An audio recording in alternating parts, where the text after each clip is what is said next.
कोई भाषण की शक्ल में नहीं है। एक शोक संतप्त गणतंत्र के एक अदना नागरिक समझिए या एक जनप्रतिनिधि समझिए, उसकी ओर से कुछ बातें कही जा रही हैं। और सबसे पहले माफीनामा उन तमाम लोगों को जिनकी मौत को भी हम एक्नॉलेज नहीं कर रहे हैं, जो हम जान ही रहे हैं कि वो मारे गए। तो ये माफीनामा सर सिर्फ मेरा नहीं है। मैं इसलिए ये बात कह रहा हूं कि मई के महीने में मैंने 6 आर्टिकल लिखे। संसद चल नहीं रही थी, कहां अपनी शिकायत ले जाते, किससे कहते। मुझे भाजपा के मित्रों ने, कई साथियों ने कॉल किया, बधाई दी। मैं उनका भी एहतराम करता हूं और कहता हूं कि ये भरोसा इस सदन का है कि हम सबको एक साझा माफीनामा उन लोगों के नाम भेजना चाहिए जिनकी लाशें गंगा में तैर रही थी। किसी ने कह दिया ये, किसी ने कह दिया वो। एक व्यक्ति नहीं है इस देश में, इस सदन में, सदन के बाहर, उस सदन में जो ये कहे कि उसने किसी जानने वाले को ना खोया हो। सर पीड़ा कह सकता हूं। ऑक्सीजन के लिए लोग फोन करते थे, हम अरेंज नहीं कर पाते थे। लोग समझते हैं सांसद है ऑक्सीजन पिछा देगा। 100 फोन में पूरे दिन में शाम को बैठ के देखते थे, सक्सेस रेट 2, सक्सेस रेट 3। हमको कौन सा आंकड़ा कोई बताएगा साहब?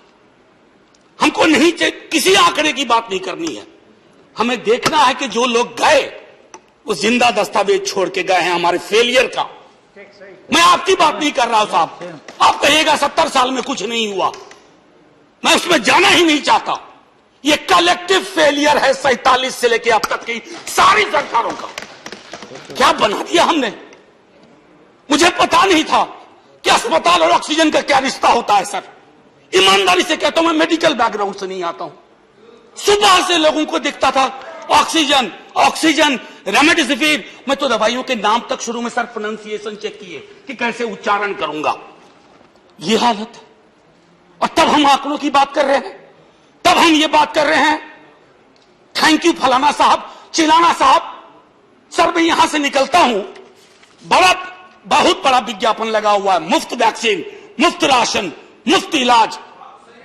सर एक मिनट, मैंने किसी नहीं, please I don't want my time. मैं किसी दल की ओर से आज नहीं बोल रहा हूं। मैं दावे के साथ कहता हूं, मैं लाखों लोगों की ओर से बोल रहा हूं जो यहां बोलना चाहते हैं। अब मेरी बात सुनिए, आज शिकायत नहीं कर रहा हूं आपसे। ये वेलफेयर स्टेट है ना।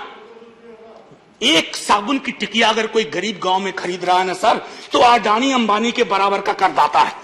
आप उसको कह रहे हो मुफ्त वैक्सीन, मुफ्त इलाज, मुफ्त राशन। नहीं साहब, कुछ मुफ्त नहीं है, उसका स्टेट है। इस वेलफेयर स्टेट का कमिटमेंट है।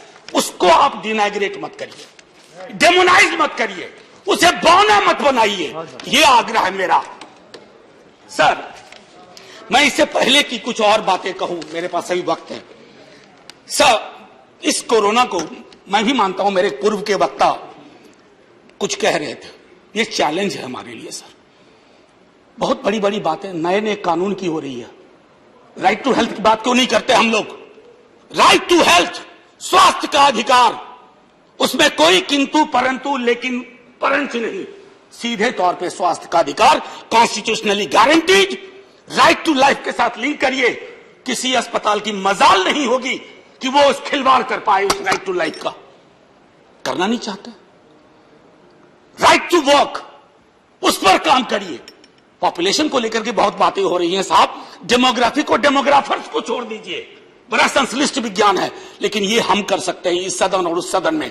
Right to life, right to work पर लेजिस्लेशन लाइए ताकि कोई आपदा आए।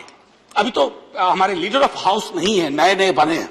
उनसे मैं कहता, जब वो रेल मंत्री थे, हॉस्पिटैलिटी सेक्टर के लोगों को निकाल दिया गया। इसी कोरोना काल में मैंने लगातार आवाज उठाई, कोई सुनने वाला नहीं है सर, कोई नहीं सुन रहा। अगर आप सांसद की नहीं सुन रहे हैं तो जो छोटे अदना संविदा वाले नौकरी से निकाले गए उसकी कौन सुनेगा सर? एक और अद्भुत चीज हुई इसी कोरोना के दौरान, माननीय उपसभापति महोदय, जब हाहाकार मचा हुआ था हॉस्पिटल के लिए, आईसीयू बेड्स के लिए, दवाइयों के लिए, यह हाहाकार जब मचा हुआ था, उस दौर में सर कई चीजें हुई।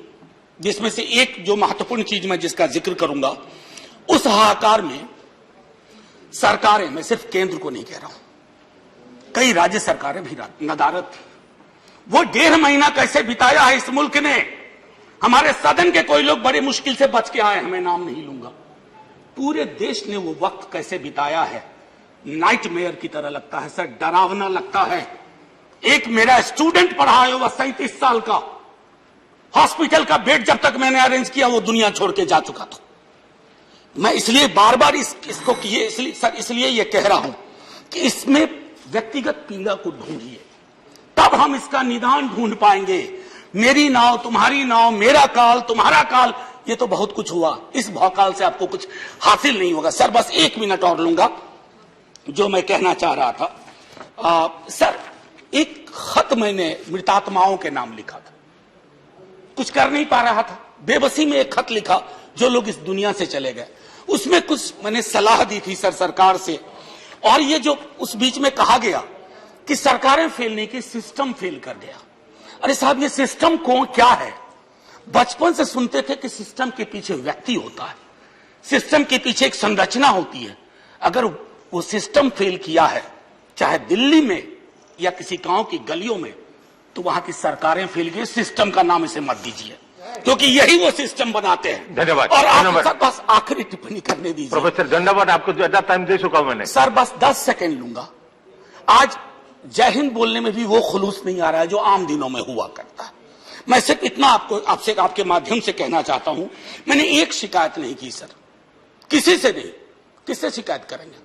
आहत हूं, जगाना चाहता हूं स्वयं को भी आपको भी, क्योंकि अगर गंगा में तैरती लाशें, सर जिंदगी में डिग्निटी चाहिए, मौत में उससे बड़ी डिग्निटी चाहिए।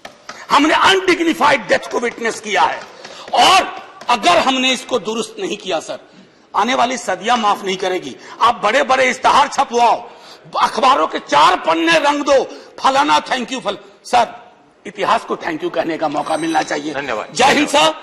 अगर मेरी बात से फिर भी किसी को कष्ट पहुंचाओ, मैं उन्हीं लाखों लोगों की धन्यवाद डेड बॉडी के बिहाफ पे आपसे माफी मांगता हूं। जय हिंद।